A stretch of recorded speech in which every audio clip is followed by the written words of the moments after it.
오늘 이 영상을 통해서 발치 후 즉시 식립, 그 이후의 주의사항에 대해서 말씀드리겠습니다. 안녕하세요. 연세일치과 정현준 대표원장입니다.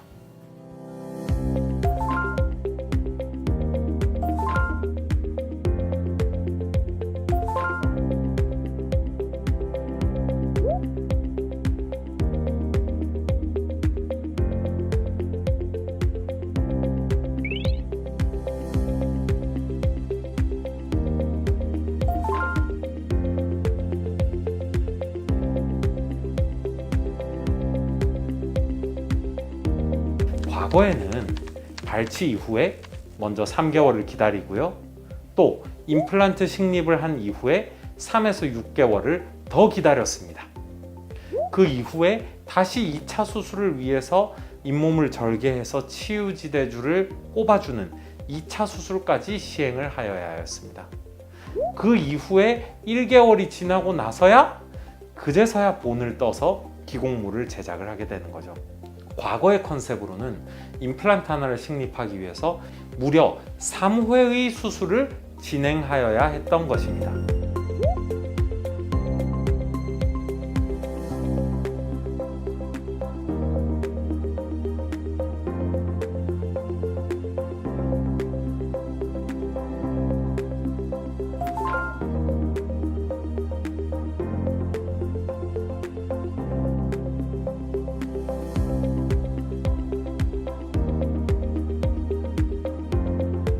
먹는 거는 그냥 죽으로 그냥 먹고요. 고통이 뭐 말할 수 없죠. 그런데 그거를 시간과 직업이 그렇다 보니까 빨리 결정을 못하고 지금까지 이렇게 됐습니다.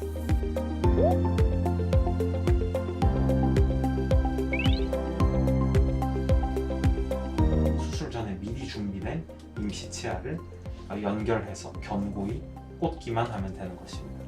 먼저 발치를 시행하고 임플란트까지 바로 식립하는 시술을 발치 후 즉시 식립이라고 합니다. 이때 만일 임플란트의 초기 고정이 단단하게 얻어진다면 임플란트 위에 힐링 어버트먼트, 즉 치유 지대주를 연결하고 봉합을 하고 수술을 마무리하게 되는데요.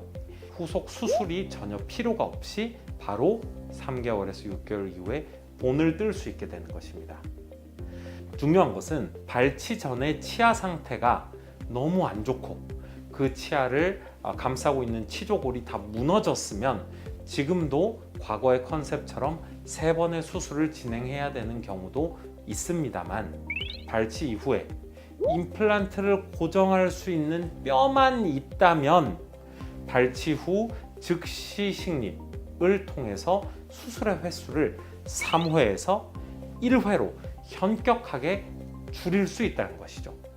수술 후 치유 기간의 단축, 그리고 최종 보철물을 빨리 시행함으로써 일상생활에 더 빨리 복귀할 수 있다는 환자의 편의성, 이런 다양한 장점이 있는 것입니다. 인체의 해부학적 구조물하고 관련이 있습니다. 예를 들어서 우리가 아래턱에 발치를 하고 나서 임플란트를 고정하기 위한 뼈와 아래쪽의 감각을 담당하는 하치조 신경이 너무 가까울 때가 있습니다. 이럴 때는 임플란트를 식립하려고 하다가 자칫 하치조 신경을 건드리게 된다면 위험할 수 있겠죠. 임플란트를 고정시키고 나서도 하치조 신경이 멀리 떨어져 있다면 전혀 위험하지 않겠죠. 대부분의 경우에는 염증이 있더라도 염증을 깨끗이 제거하고 나면 가능한 경우가 많습니다. 하지만 그 염증의 종류가 감염과 염증이 함께 동반된 경우라든지, 염증을 다 제거하고 났을 때 그 염증의 크기가 너무 커서 임플란트를 고정할 만한 뼈가 없다든지, 또는 염증을 제거하고 났더니 하치조 신경이 너무 가까이 있을 때, 이런 경우에는 불가능하겠죠. 일단 우리가 많은 논문들이 있는데요. 발치 후 즉시 식립을 그 적응증만 잘 선택을 해서 수술을 한다면 실패율은 3회에 나눠서 하는 일반적인 임플란트 수술식과 유의한 차이가 없다는 것입니다. 일반적인 3회 수술과 동등한 성공률을 누릴 수 있습니다. 때문에 환자분들께서는 걱정하지 않으셔도 됩니다. 주의사항은 일반적인 임플란트 수술에서 환자분들께서 주의하셔야 할 통증, 출혈, 붓기, 상처의 보호 이런 내용들이 있겠는데요. 특히 붓기에 대해서는 발치 후 즉시 식립은 대부분 초반 출혈이 많이 일어나게 됩니다. 하지만 그 출혈이 나가버리기 때문에 상대적으로 임플란트를 묻어놓고 하는 수술보다 붓기는 적습니다. 때문에 수술 후에 어떤 그런 합병증이 훨씬 더 적다고도 볼 수 있겠죠. 우리가 발치 후에 즉시 심었기 때문에 임플란트를 3차원적으로 뼈가 360도로 다 감싸주지 못할 수 있습니다.